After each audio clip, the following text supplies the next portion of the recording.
Okay, everybody, this video is for those of you who are unable to make it to the meeting about finals week and checking out.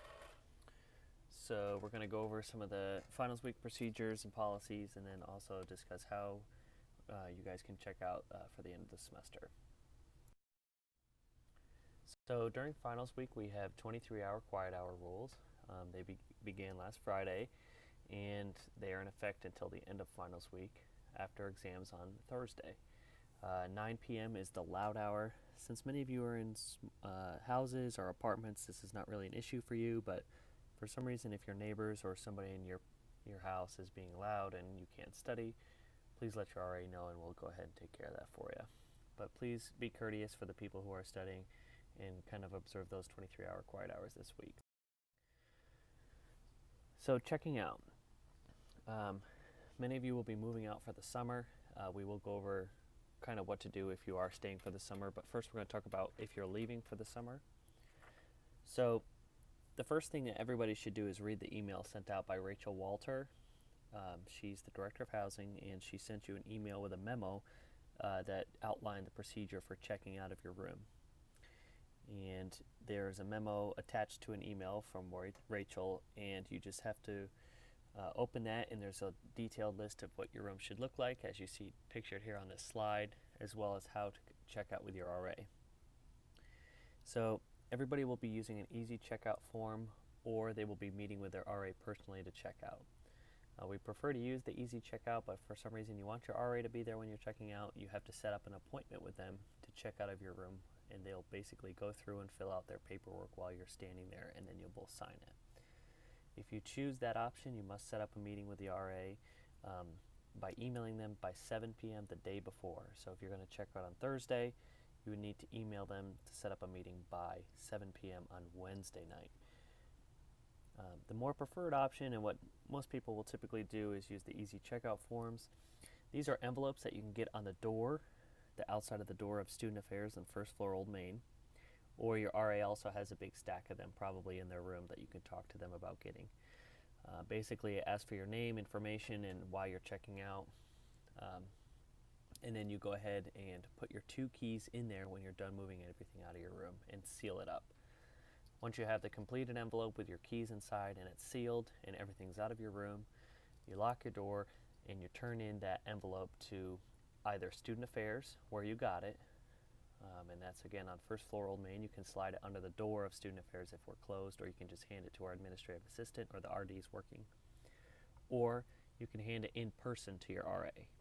You may not slide it under your RA's door, since all the RAs live in houses. The exterior doors are locked, so you can't slide it under the exterior house doors. You can't slide it under their door if their door is unlocked. You must hand it to them in person, and you cannot give it to anybody else to give to your RA either. So if you can't find your RA, or for some reason you're both busy, please turn it into Student Affairs and we'll make sure it gets there. The reason we're doing that is because last year lots of keys were lost because people stuck them indoors and they weren't found until the beginning of this year. So RAs will be checking out before the RD, so if you slide it under their door and they're not there, then we may not find it. So please make sure to either hand it to them in person or bring it to Student Affairs. There is a $40 charge for each lost key. So if you lost your keys throughout the semester and you don't turn them in, there will be a $40 charge for that. Or if you fail to turn both of your keys in and you have them in your pocket driving home, that's going to be a $40 charge for each of those keys because we need to get the locks changed. Any damages will be assessed by myself or Alex, if Alex Rosper is your RD, or myself. And basically what we do is, in that memo that Rachel sent you guys that I talked about earlier, there's a list of all the fines that we can assess for damages in your room. So if there's a hole in the wall, on the sheet it'll say hole in the wall more than 1 inch, slide to the right and it says something like $25 to $100 or $50 to $100. So depending on how much it costs physical plant to fix those things, that's how much we will charge you. Those will all go on your student account. Even if you're graduating, you will pay that through the university on your student account, all at the business office. To avoid any unnecessary charges, if you look at this slide here, everything in your room must be stacked. So if it's a double, the beds must be bunked unless the ceiling isn't high enough for them to be bunked. And on the slide here you can see that the I can circle it for you here, or just see the laser pointer is going around. The ladder of the beds must be facing outward and they must be lined up together. Your bookshelf has to be on top of the dresser, and the desk topper has to be on top of the desk. And all of these things must have pins. If they don't have pins, you will be charged for an improper checkout, because it's very dangerous. These things fall on the housekeepers or on the Res Life staff if they're checking your room. If there's no pins, we will most definitely charge you. So please make sure there's pins. And if you don't have any pins, you can get them at Student Affairs or during the duty hours after 8 p.m. You can get them at the Res Life offices if they have some.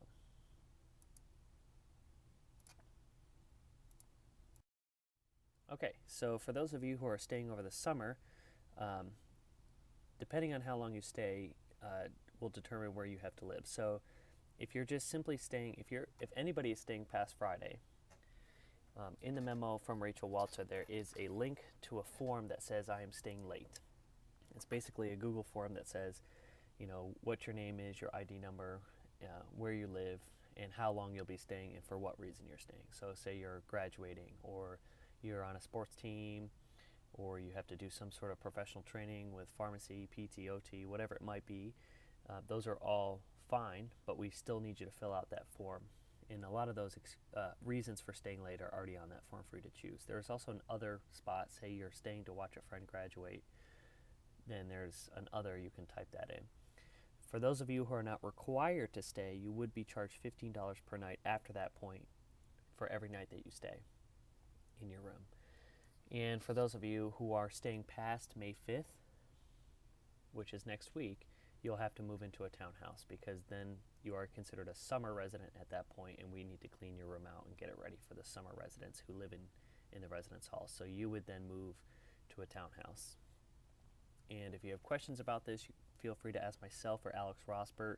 You can stop into Student Affairs or ask your RA, and they'll point you in the right direction. But again, it is $15 a night, and please make sure to do that form. Even if you're not being charged and you're required to stay, we still need you to do the form for security, and we're going to be checking that, so please make sure to get that done. Just a reminder, make sure that your walls, like tape, chalk, sticky tack, wall mounts, anything like that, are removed, because you'll be charged for that if they're not. And please be careful when you're removing them, because if any paint is ripped off the wall, that's also something that students are responsible for. Some exam week activities are listed here on this slide. So tonight there's munchies and things in the AMU, as well as Wednesday, and then there's a food and furniture drive on Thursday evening, or actually Thursday morning and afternoon. So feel free to attend. Okay, so if anybody has any questions about checking out, please email your RA,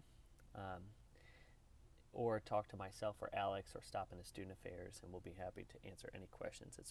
We rather you ask the question rather than just kind of guess, because that'll make our job a lot easier at the end of the semester when we're checking everything out.